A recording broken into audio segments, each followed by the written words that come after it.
After 8 years, Duke Cunningham is out of jail. If you don't recall who he is, it has been 8 years after all. He's a former Republican congressman from California who was involved back in 2005 in an absolutely massive bribery scandal where he was securing contracts for businesses in return for both cold hard cash and also benefits. Now, the most interesting and significant single benefit is probably the Dukester. This is a 42.4-foot yacht that he was allowed to live in without paying anything for it by one of the businesses that he was involved in the scandal in.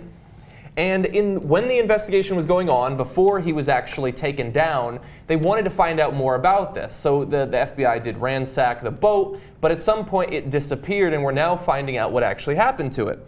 So apparently in the thick of night, actually, the boat was taken away to be sold extremely quickly to a man named Greg Banker. And he's now telling reporters what was actually going on the boat. And it apparently seems like it was the site of many parties that Duke Cunningham was a part of.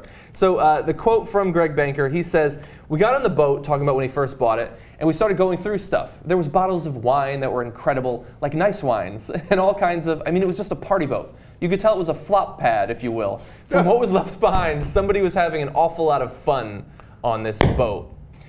And we also have some pictures of some of the items that were taken from the boat, giving you a sense of the extravagance of it. Damn. This boat actually had 2 separate bedrooms, which I think is very interesting. It's got a nice little back deck.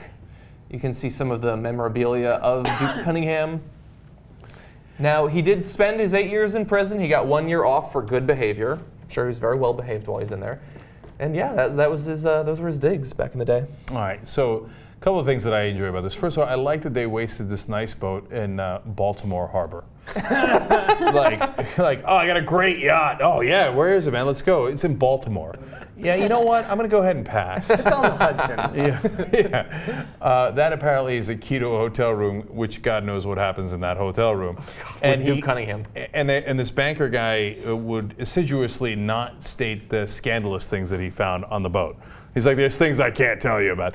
And third of all, I want to give him credit for flop pad. Mm-hmm. Well, that hasn't been thrown around in a long time. Hey, mister, what's with your flop pad? Are there some dames in there? Yeah, apparently there were. So Duke Cunningham gets out of jail. And of course, like all Republicans who went to jail, like, do you know what happens inside jail? There should be really reform. They treat you really rough in there. Yeah. Oh, do they, Duke? Oh, well, that's news to us. I didn't know that.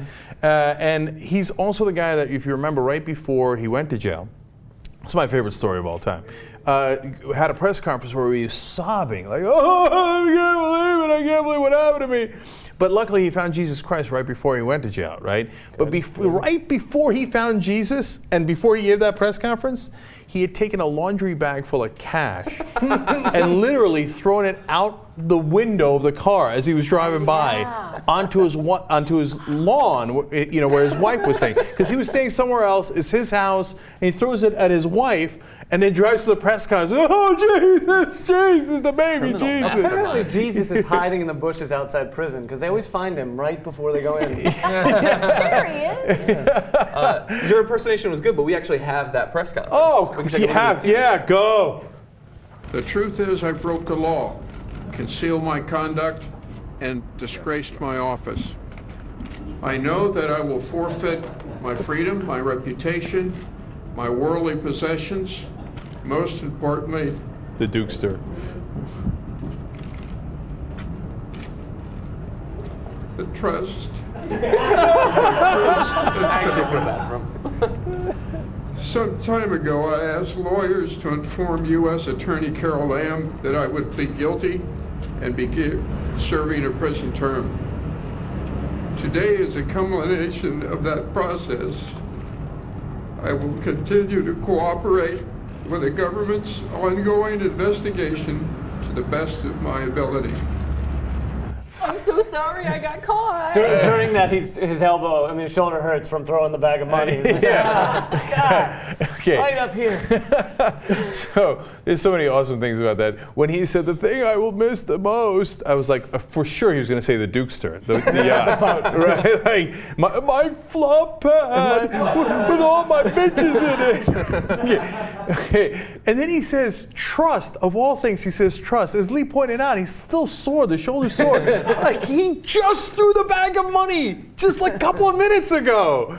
But with great sincerity, oh, I've lost the trust of the people. I can understand the tears though, because if you're Duke Cunningham, you have to be thinking, like, seriously? I'm going to jail as a congressman because I gave contracts in exchange for money. I just forgot that they're not supposed to hand me the cash. They're supposed to make it out as a check to my PAC or to my campaign That's or whatever. that was going to be exactly my question for your brilliant minds: is why is it him? Because this goes on endlessly. I mean, and usually when one of these guys goes to jail, like with a Bernie Madoff, it's because he was taking other rich people's money and losing it. Yeah. It's like there's usually a reason deeper than just they were doing wrong.